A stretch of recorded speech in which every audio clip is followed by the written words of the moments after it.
కడప జిల్లా జమ్మలమడుగు నియోజకవర్గానికి చెందిన మైలవరం జలాశయాన్ని ఎమ్మెల్సీ రామసుబ్బారెడ్డి పరిశీలించారు.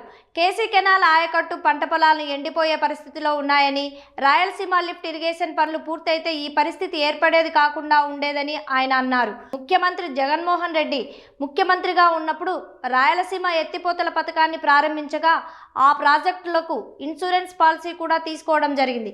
కానీ రాయలసీమ ప్రాంతాన్ని కొన్ని రాజకీయ నాయకులు ఎడారిలాగా మార్చాలని ప్రయత్నిస్తున్నారని ఎమ్మెల్సీ రామసుబ్బారెడ్డి ఆవేదన వ్యక్తం చేశారు.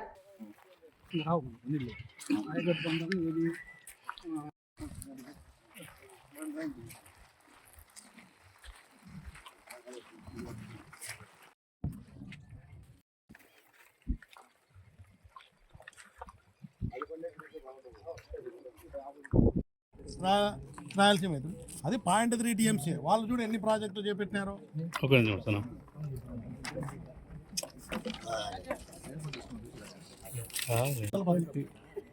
నుంచి 2 టీఎంసీలు రోజుకు 770 అడుగుల నుంచి ఎడమగట్టు జల విద్యుత్ కేంద్రం ఇవన్నీ కూడా వాళ్ళు తరలించకపోతే మనకి ఎక్కడ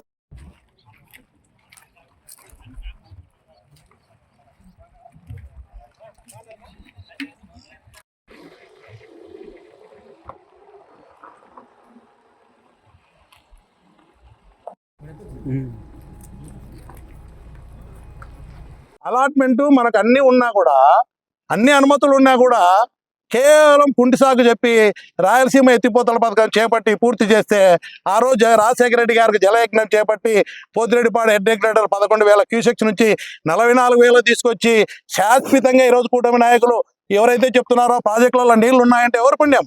ఆ రోజు రాజశేఖర రెడ్డి గారు రైతుల పక్షపాతిగా ఈ ప్రాంత అభివృద్ధి కోసం రాజశేఖర రెడ్డి గారు చేపట్టారు కాబట్టి ఈరోజు ప్రాజెక్టులలో నీళ్లు ఉన్నాయి. దాని తర్వాత ఏం జరిగింది? తెలంగాణ 840 అడుగుల కంటే పోతిరెడ్డిపాడు లెవెల్ కంటే కింద నుంచి నీళ్లు వాడడం 8 టీఎంసీలు రోజు వాడుకుంటా పోతా ఉంటే ఈరోజు నీళ్లు మనకు వచ్చే పరిస్థితి లేదు. దాన్ని గమనించి మనం కనీసము రోజుకు 3 టీఎంసీ, వాళ్ళు రోజు 8 టీఎంసీ వాడుతూ ఉంటే మనం రోజు 3 టీఎంసీ వాడుకొని మనం నీళ్లు తరలించాలని చెప్పి మనకు అలాట్మెంట్ మనకు హక్కుగా ఉన్నటువంటి 101 టీఎంసీలు హక్కుగా ఉన్నటువంటి కృష్ణా నీళ్లు మనం లిఫ్ట్ చేసేదానికి ఒక ప్రాజెక్టు చేపడితే పర్మిషన్ లేవని చెప్పి కుంటి శాఖలు చెప్పి ఉద్దేశపూర్వకంగా ఈ ఆపినటువంటి విధానం ఈరోజు నేను ప్రశ్నిస్తూ ఉన్నా. కేసీ కెనాల్కు నీళ్లు లేవు. ఈరోజు కడప జిల్లాలో కేసీ కెనాల్ ఆయకట్టు ఎండిపోతూ ఉంది. ప్రొద్దుటూరు కానీ మైదుకూరు కానీ కేసీ కెనాల్ ఆయకట్టు ఎండిపోతూ ఉంటే ఈ నాయకులంతా ఏం చేస్తున్నారు? కలెక్టర్ దగ్గరకు పోయి గండికోట నుంచి మైలవరం రిజర్వాయర్ నుంచి నీళ్లు ఏమంటున్నారు. ఈరోజు రేపు నీళ్ళు వదలడానికి పోతా ఉన్నారు. ఎందుకు ఈ దుస్థితి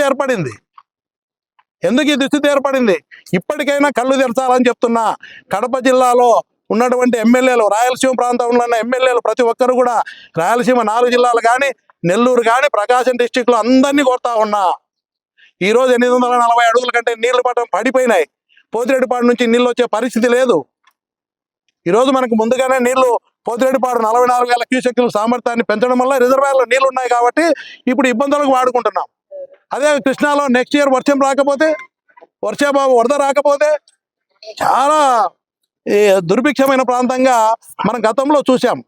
చీనా చెట్లు మన ప్రాంతంలో రాయలసీమలో చీనా చెట్లు ఎండిపోయి బోర్లు 1000 అడుగులు 1500 అడుగులు వేసినా కూడా నీళ్లు లేక చీనా చెట్లు 1000 ఎకరాలు ఎండిపోయి నరికేసుకున్నటువంటి పరిస్థితి చూసాం. తాగేదానికి నీళ్లు లేని పరిస్థితి చూసాం. మనం మళ్ళీ అలాంటి పరిస్థితులు ఏర్పడే పరిస్థితులు ఈ కూటమి ప్రభుత్వం చేయడం వల్ల ఉత్పన్నమయ్యే పరిస్థితి ఉంది. కాబట్టి ఈరోజు నేను ఈ నాయకులను అడుగుతా ఉన్నా, రాయలసీమ ఎత్తిపోతల పథకం అవసరం లేదని ఇక్కడ ఎవరైతే రాయలసీమ ప్రాంతంలో ప్రజలు గెలిపించారో అత్యధిక స్థానాలు ఈ నాయకులంతా చెప్తున్నారు రాయలసీమ పథకం అవసరం లేదు. నేను ప్రతి ఎమ్మెల్యేని పేరున అడుగుతా ఉన్నా, అవసరం ఉందా లేదా? మీరు ఈ ప్రాంతానికి అన్యాయం చేసిన వాళ్ళుగా, శాశ్వతంగా అన్యాయం చేసిన వాళ్ళుగా మీరు నిలిచిపోతారు. ఇప్పటికైనా ప్రతి ఒక్కరు కూడా రాయలసీమ ప్రాంత కూటమి ఎమ్మెల్యేలందరూ కూడా స్పందించాలా. జగన్మోహన్ రెడ్డి గారు ఈ ప్రాంతానికి ఒక ఇన్సూరెన్స్ పథకం లాగా వరప్రదాని లాగా తీసుకొచ్చిన రాయలసీమ ప్రాంతం చేపట్టేంత వరకు కూడా వైఎస్ఆర్ కాంగ్రెస్ పార్టీ దీనికి అనుకూలమైనటువంటి మేధావులందరూ కూడా చెప్తున్నారు. ప్రతి ఒక్కరిని కలుపుకొని అనుకూలంగా వచ్చే పార్టీలను కలుపుకొని పెద్ద ఎత్తున పోరాటం చేసి రాయలసీమ ఎత్తిపోతల పథకం చేపట్టేంత వరకు కూడా పోరాటం చేస్తాం. వీళ్ళు చేసే పరిస్థితి లేనప్పుడు నెక్స్ట్ తప్పకుండా 2029లో జగన్మోహన్ రెడ్డి గారిని ముఖ్యమంత్రిని ప్రజలు చేసేదానికి సిద్ధంగా ఉన్నారు. తప్పకుండా రాయలసీమ ఎత్తిపోతల పథకాన్ని పూర్తి చేసి ఎలాంటి క్లిష్టమైన పరిస్థితుల్లో కూడా తాగునీటికి సాగునీటికి నీళ్ళు అందించేదానికి ఈ ప్రాజెక్టు తప్పనిసరి అవసరం ఉంది. కాబట్టి